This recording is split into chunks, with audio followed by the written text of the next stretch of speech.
Merhabalar arkadaşlar, ben Ela. Yepyeni bir bölümle karşınızdayım. Herboloji dersine gidiyoruz bugün. Hadi bakalım, inşallah bir şeyler yapabileceğiz.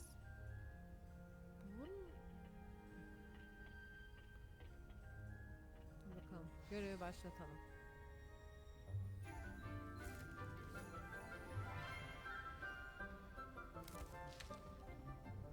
Good morning, Professor Garlic. How wonderful it is to see you again, Lenora dear. Oh, here, you'll need these for today's class. A little treat for your auntie. Ah, hello. Class, please welcome the newest rose in our garden. We do look forward to growing together. How thrilling it is to have everyone back together again. This year will be filled with enchantment and excitement, but the most important thing cultivated in herbology is knowledge. The prudent herbologist is no more afraid of the venomous tentacula than the bouncing bulb. Now then, today we will be acquainting ourselves with the mellifluous tuber known as the mandrake root. Accio. Let's see if we can't make our fibrous friends a bit more comfortable, shall we? First, let's protect our ears.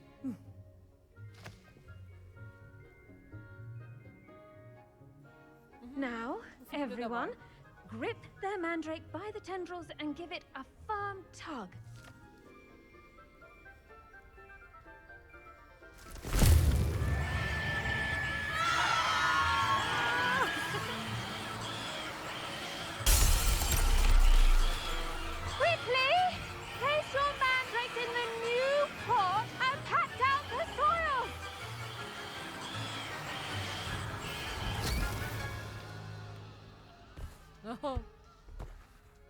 Çok fena.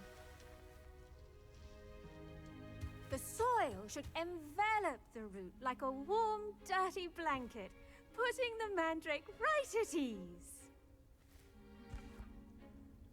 Reparo! I'm very sorry about that. Yours was a bit mature, I'm afraid. All right then, off you go.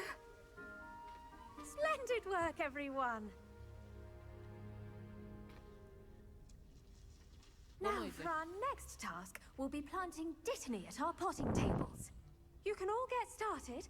I need to have a brief word with our new student. The best time to plant a seed is last season. The second best time is now. Peki. Did you know that you can use the mandrake to defend yourself? Why, the very idea. Bakın bilmiyordum.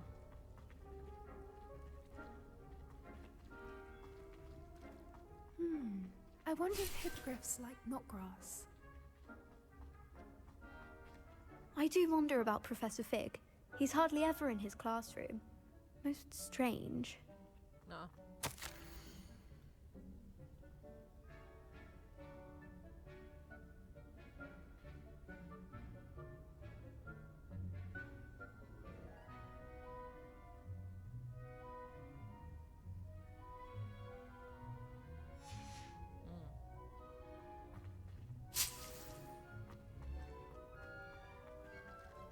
I should think Professor Garlic would be more careful with her mandrakes. Neyse, tamam, şuna bir konuşalım. Yes, Professor? Firstly, well done with your mandrake. They can be rather difficult to get a grasp of. I'll say, I nearly went deaf. Well, yes, of course the cry of a mature mandragora can be fatal, so remember to keep those ears protected. Now, as I mentioned, next we'll be planting dittany. Let us find you some seeds. I already have some, Professor. Picked them up in Hogsmeade. You visited the Magic Neep. Wonderful! A prepared student is bound to bloom. I've arranged for you to have your own potting table here in the classroom.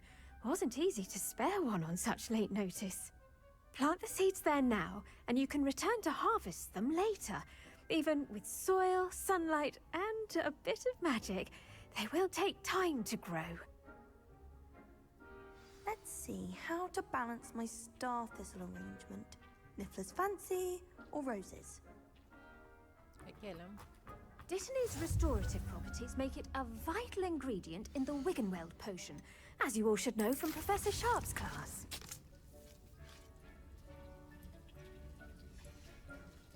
Well done! Once it can be harvested, your Dittany will be ready to use in Wiggenweld potion. I'll let Professor Sharp tell you about that. Now, what say we branch out? Introduce you to a different sort of flora, the Chinese chomping cabbage. You'll find that some plants are better suited to uses outside of a cauldron. The cabbages do get testy without something to chew. Fortunately, I have a dummy for them to gnaw on. Here, dear, and let them have a good chomping. Yes, Professor. They're in the other greenhouse. It's just at the end of the footbridge leading out of this room. Your classmate, Mr. Pruitt, has kindly offered to accompany you. Come back and see me when you're finished. Oh, and mind your fingers. They do bite.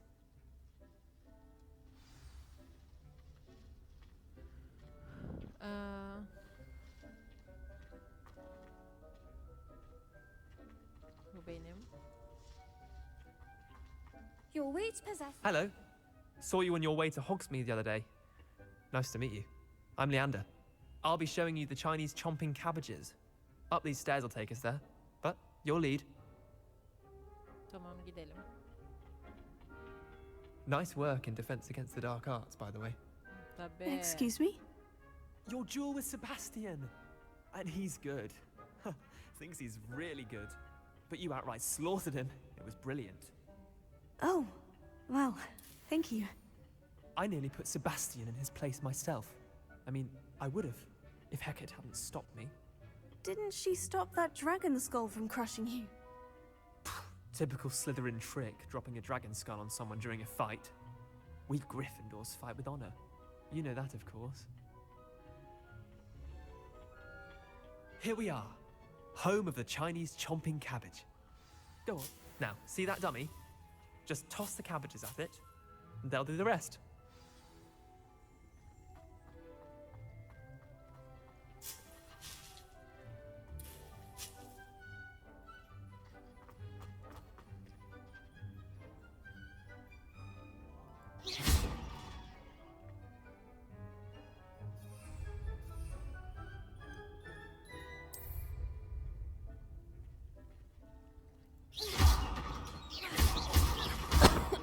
Ay.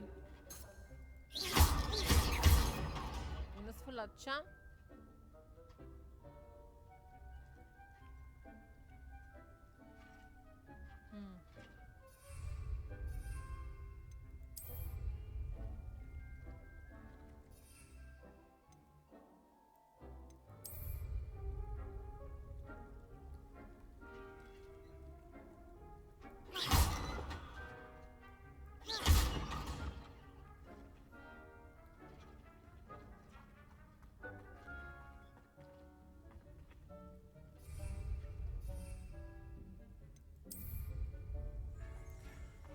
Evet.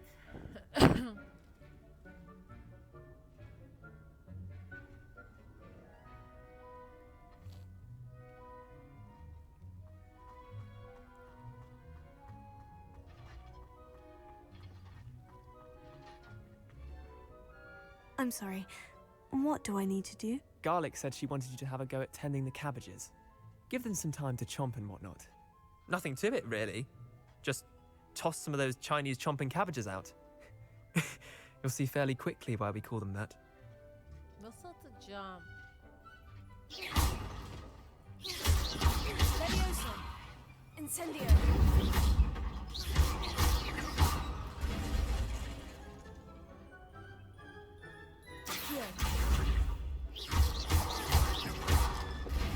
Wow. Bu arada kendimiz de geliştirdik tabii o sırada. Ah.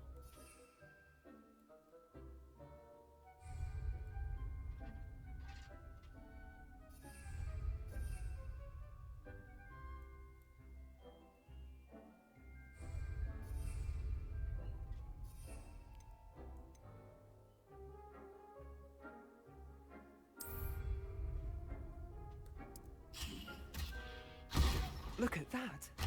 They'll chomp on anything they can get their mouths on. Aa. Mum planted some in her garden last year to keep the gnomes out. Did save her the de-gnoming, but they left her honking daffodils in tatters. Vicious little bastards, aren't they? My kind of plants. Not like stupid booba tubers and bouncing bulbs. The kind of plants that just have your back in a fight. Not saying you can't go it alone, but, well, imagine that wasn't a dummy. Trust me, Leander. I was imagining it the entire time. You were?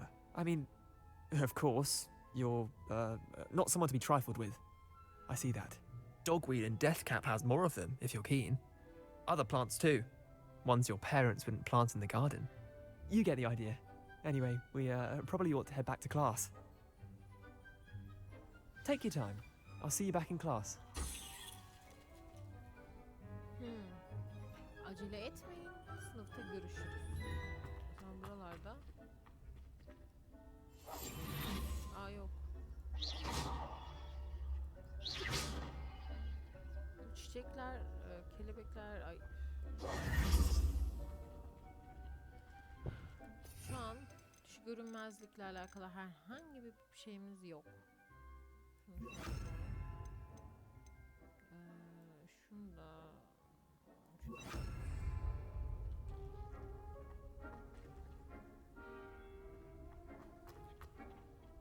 Görmek istediğim bir şey var mı? Buradan gidemiyorum.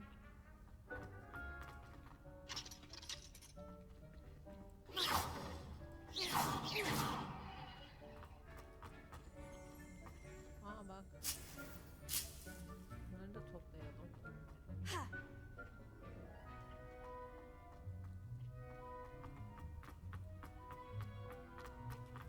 Tamam. Çıkalım.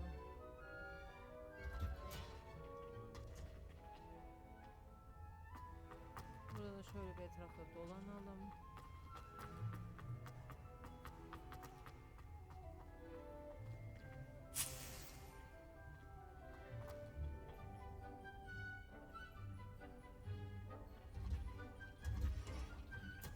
And with that helpful reminder as to why we should always wear our dragon hide gloves, I shall end our lesson here. I attended to the Chinese chomping cabbages, Professor. Remarkable plants, aren't they? I hope they weren't too much trouble. Oh, don't see any bite marks or missing digits. And good, as you do seem to be quite green-fingered. Oh, I'm eager to see your skill in the soil continue to blossom.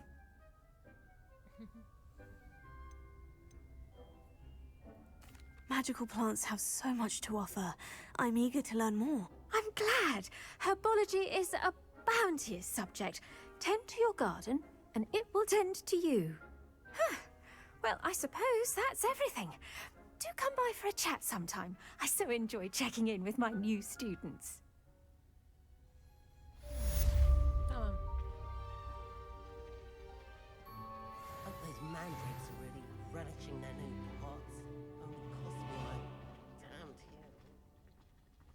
Burada To make toplayabileceğimiz anything şey grow, var we mı? must first understand it. That goes for plants as well as friendships. Şöyle bir Necessary in the yandan greenhouse as gidelim in the şimdi. Great Hall.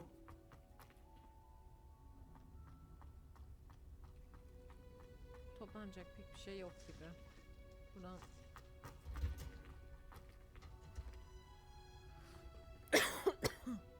ay.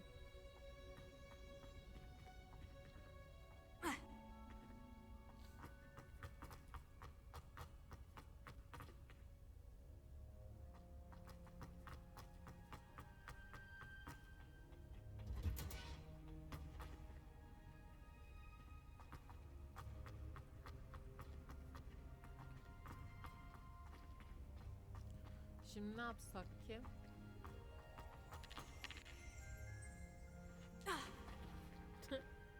Pardon, gerçek anlamda yanlışlıkla oldu. Tamam çıkalım ya.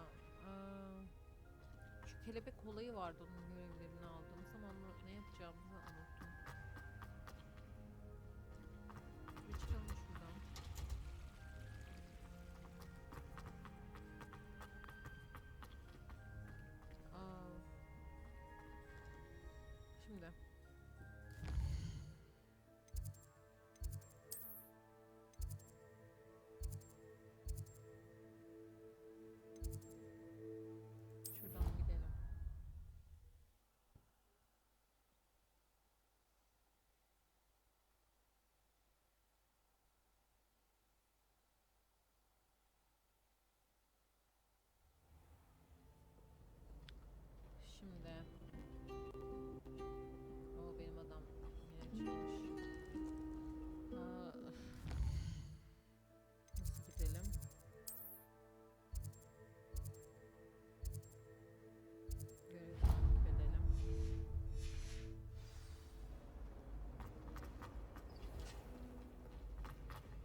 Shouldn't there be auras or someone from the ministry guarding the school after the incident in Hogsmeade?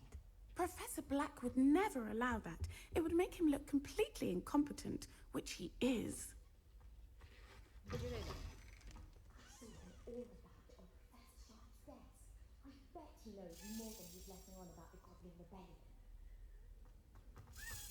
şeyler dönüyor ama ve lakin iksir dersi takılı kaldık. Başlayalım.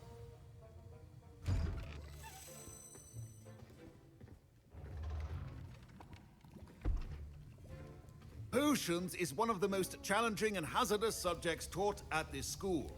As fifth years, you will be required to reach new heights of both discipline and intellect. You will begin this term by brewing a Wigan-Weld potion. Mr. Takar, can you tell us why this particular potion might come in handy? Yes, Professor Sharp. The Wiggenweld potion can be used to sterilize and even heal a variety of injuries. It can heal some injuries, but not all. Points for Ravenclaw. Before today's class is completed, each of you will have brewed a Wiggenweld potion of your own. You never know when you might need it. Please begin.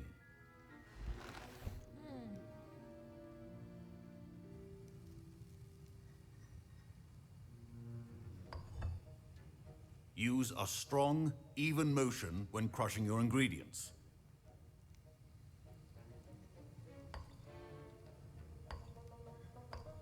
Please be meticulous when adding powder to your potions. One errant sneeze could be disastrous.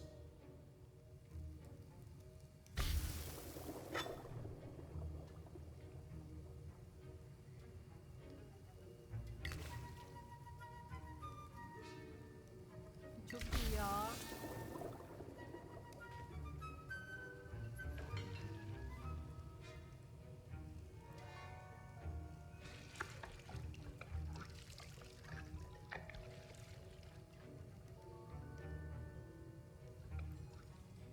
Kazan karıştırdık.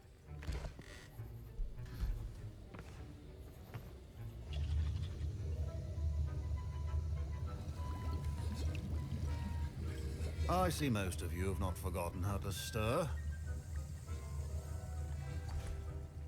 Daha verdik yaptık. Not an easy potion to brew. Well done.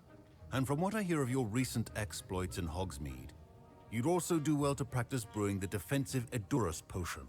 Professor Weasley had you acquire the recipe from J. Pippin's, correct? Yes, sir. Good. For the moment, you can find the ingredients you need in my office. But in the future, you'll be expected to provide your own ingredients. Some can be harvested from the plants you grow in your herbology class, and rarer ones can be purchased. Others, however, may be harder to obtain, and will require you to be a bit more resourceful. Come and see me when you've finished brewing, and we'll see if it was skill or luck the first time round.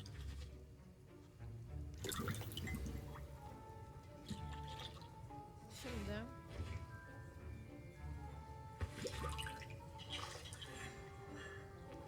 Professor Sharp said that Wiggenweld potion can treat injuries. Hope I never need it. My parents considered keeping me home from school this year after the roof. Fine job brewing your first Wiccanweld potion. But there are many potions yet to learn. This is going to be a busy year.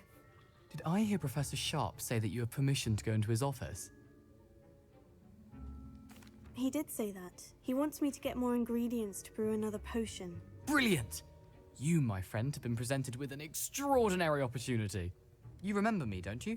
Gareth Weasley. Ah, yes, we met in the common room. Listen, anyone with a troll-sized brain can brew an Edurus potion. I'm working on something that's certain to be spectacular.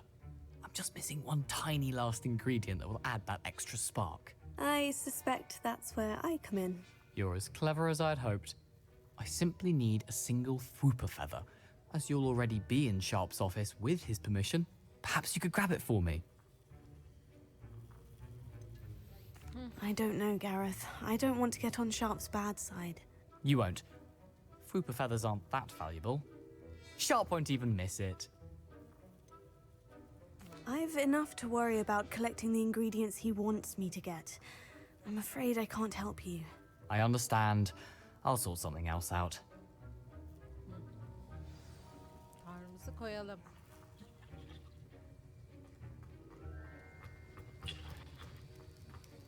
Ama önce çevirelim.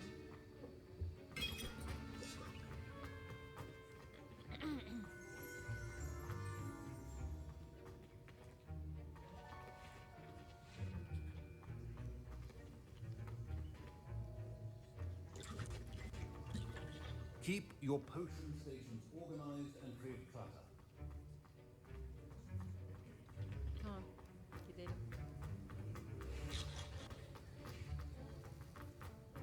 Your potion should not be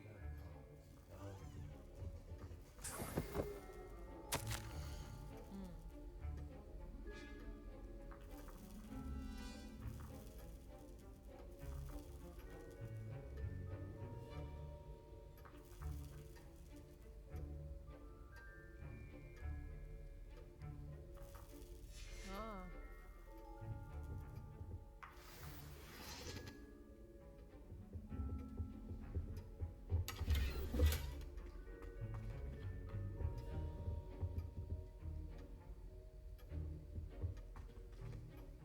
Yok ya, almayacağım.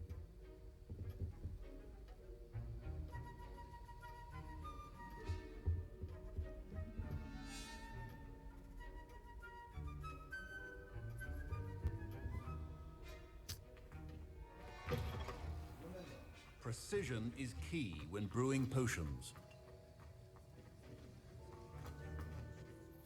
Professor, what should I be doing again? You should have collected the ingredients from my office and begun brewing a potion at your cauldron. Finish your potion and then return to me.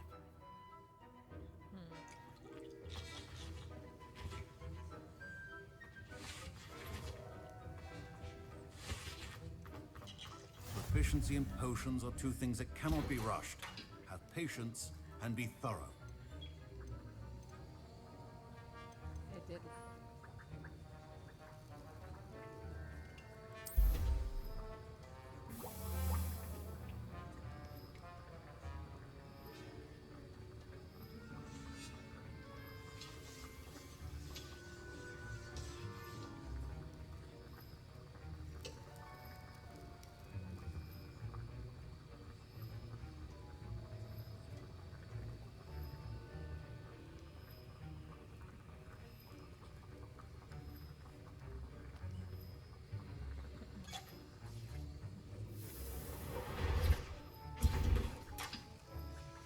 And now we add the mallow sweet, and... That's odd. What's happening? Wait, it's not supposed to... Ah! Get it! Not again. Oh! No! Dragon Duck! What happened? Well done, Gareth. What now, Mr. Weasley? Sorry, Professor. That'll be points from Gryffindor. Again. Ya neden?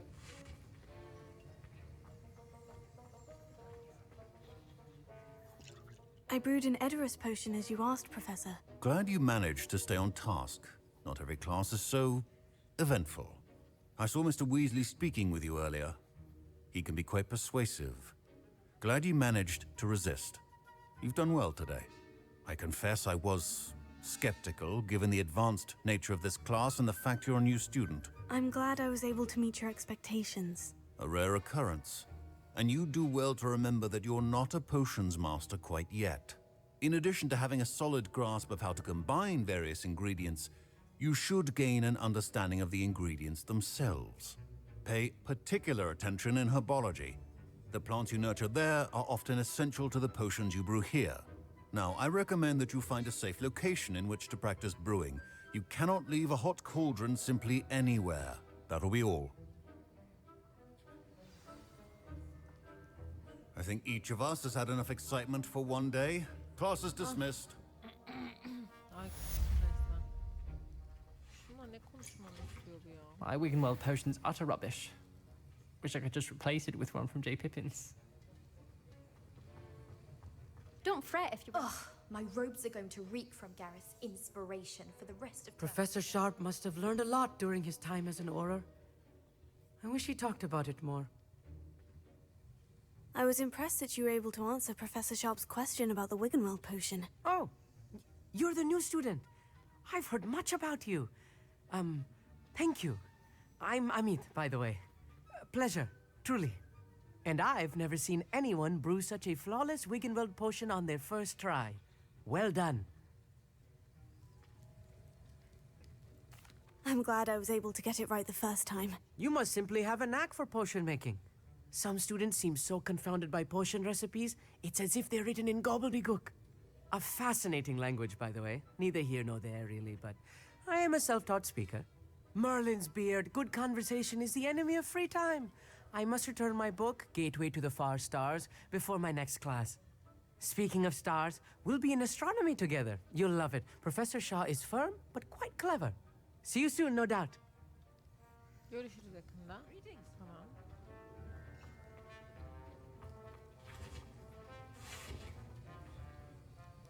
That was an interesting class. Wasn't precisely what I had in mind, but it was still brilliant. Well, for certain you'd have helped.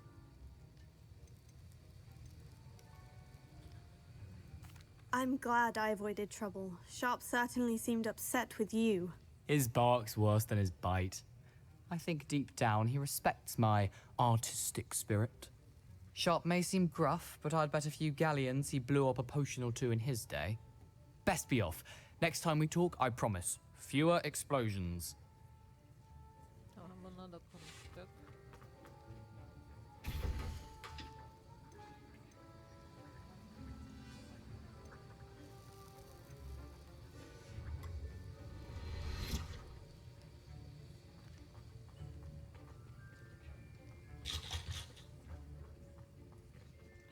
Tamam ya.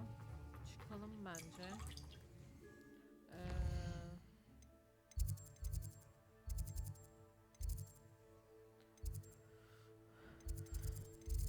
Ne yapacaktık? Görevler.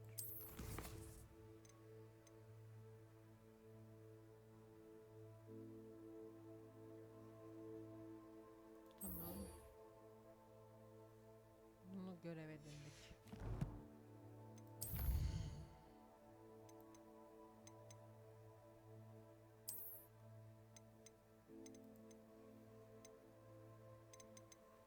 Evet, evet, evet.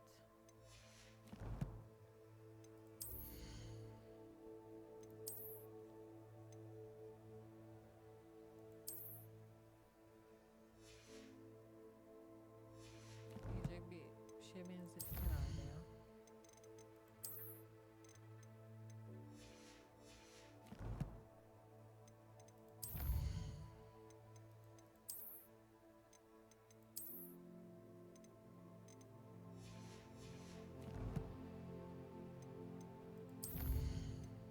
Hani görmemi istiyorsun?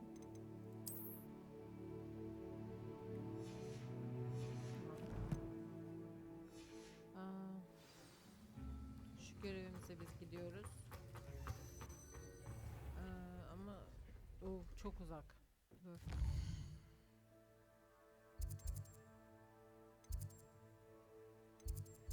Ben şu an buradayım.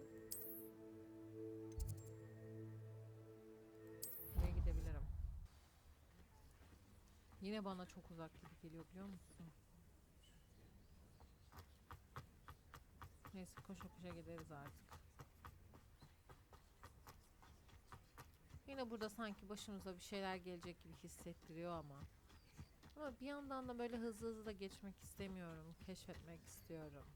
Sizlere en azından bunu göstermek istiyorum. Ne var burada?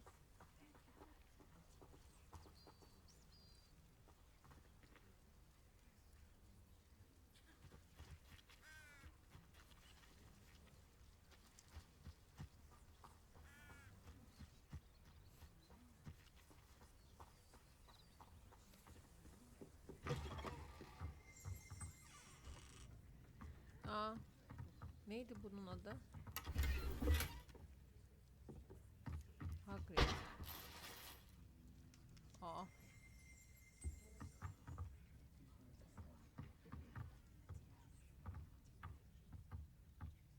Reparo.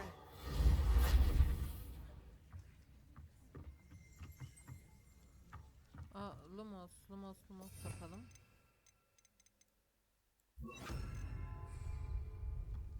Lumos. Yok bu değildi. Aa, ne ya? Neyse.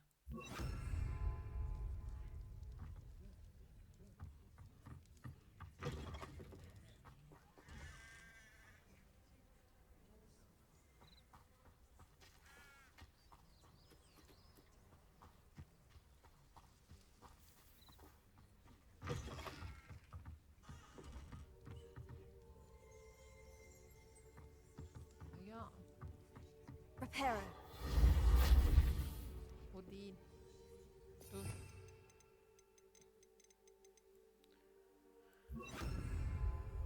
Accio. Lumos. Accio. Reparo. Burada bir şey var.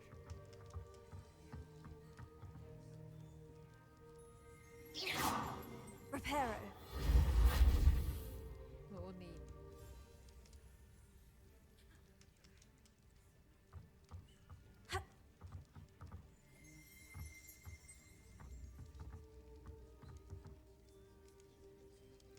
Büyülerimle neyi koymuşum? Lumos. Accio. Levioso. Lumos.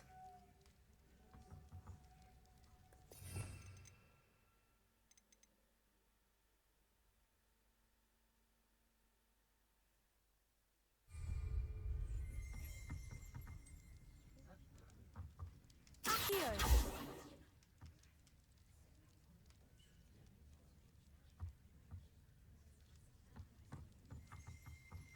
Revelio.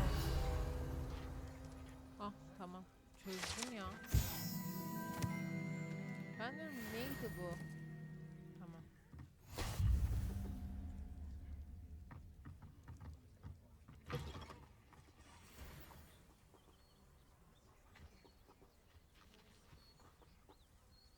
Ama sesler var.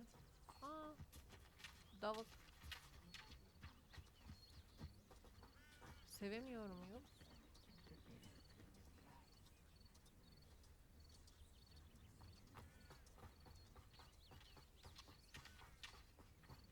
Tamam, geliyorum. This could prove dangerous if I'm not careful.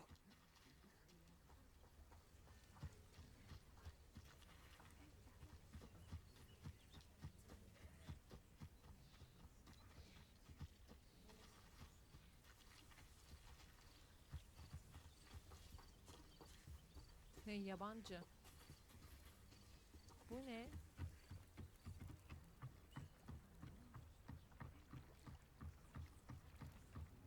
I beseech you for some assistance. Ne olmuş? Hello. Can I help you? Oh, thank goodness. Yes. My name is Grace Pinch Smedley. Of the Bath Pinch Smedleys. I was hoping someone would come along soon. I was about to defy my father's wishes and would never have forgiven myself. You see, I need to retrieve something from the bottom of the lake. Might you be the one to help me?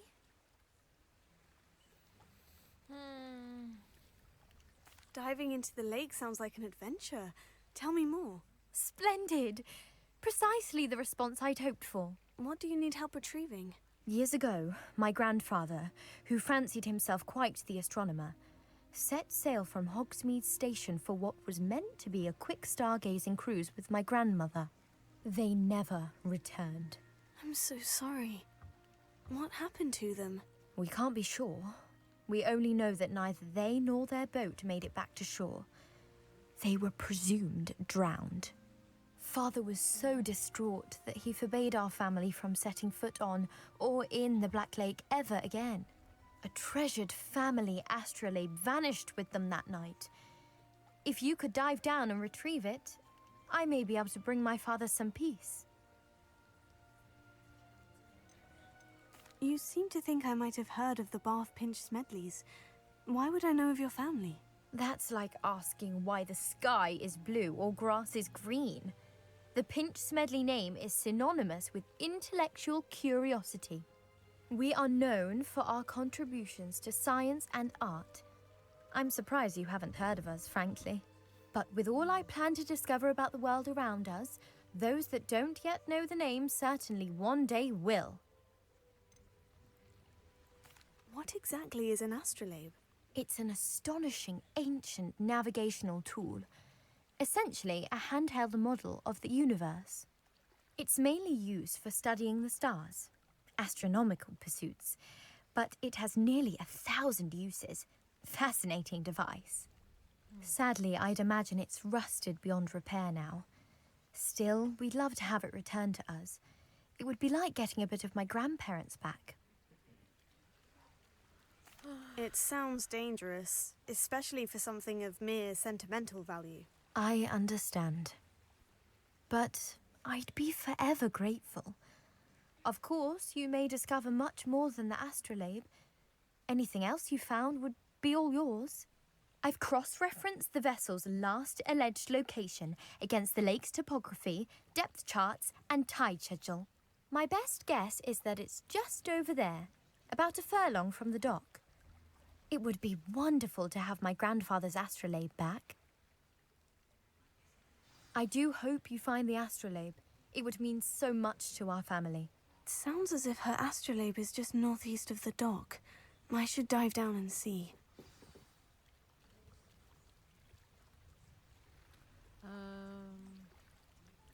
O zaman ne yapmamız lazım?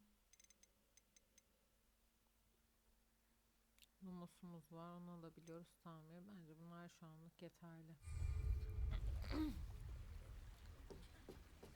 Nasıl alacağım? Dalalım. Ama dalmadım. It is good to see you, my friend. Dostum biraz bekle. Şu Karagöl'e dalalım.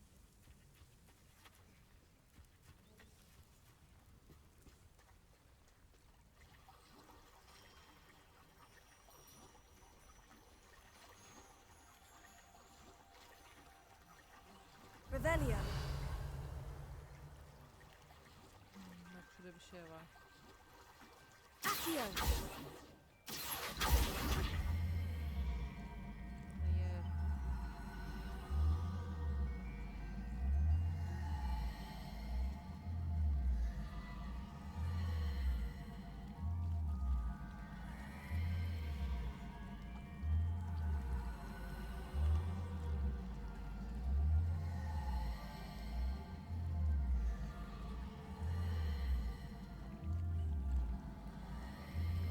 Karagöl'ün sesini çok sinirim bozdu.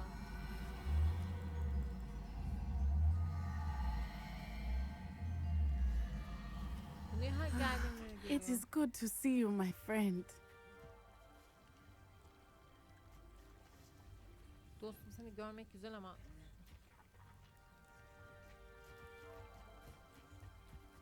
merak da ettim yani.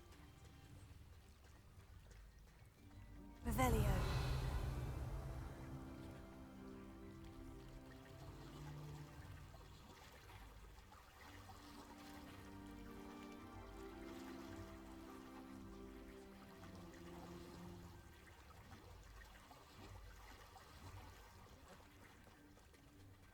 Ha, buymuş Allah. Hayır bu değil.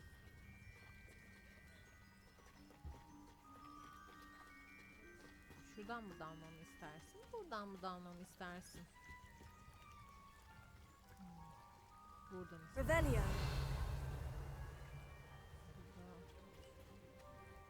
Bu ne? Burada da bir şey var. Reparo. Ya yanlış yöne, yanlış yöne. Ne güzel Türk'ün acaba. Revelio. Bunda bir şey var. Lumos. Neyse şu an bunu görmemi istemiyor herhalde oyun.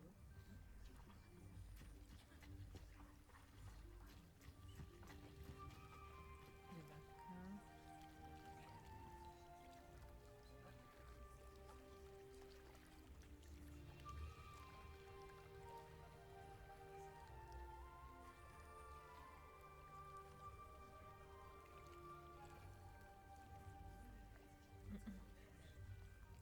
Dalalım.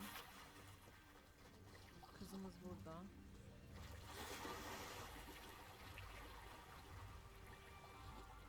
Daha hızlı yüzmek için ona bas.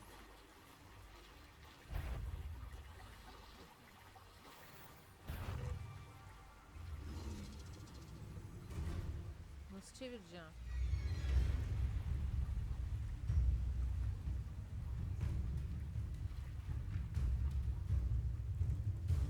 Hayatta yapamam.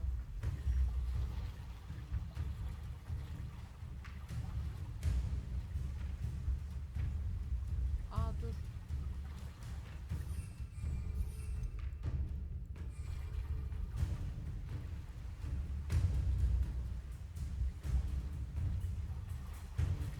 Hayır. Hayatta yapamayacağım.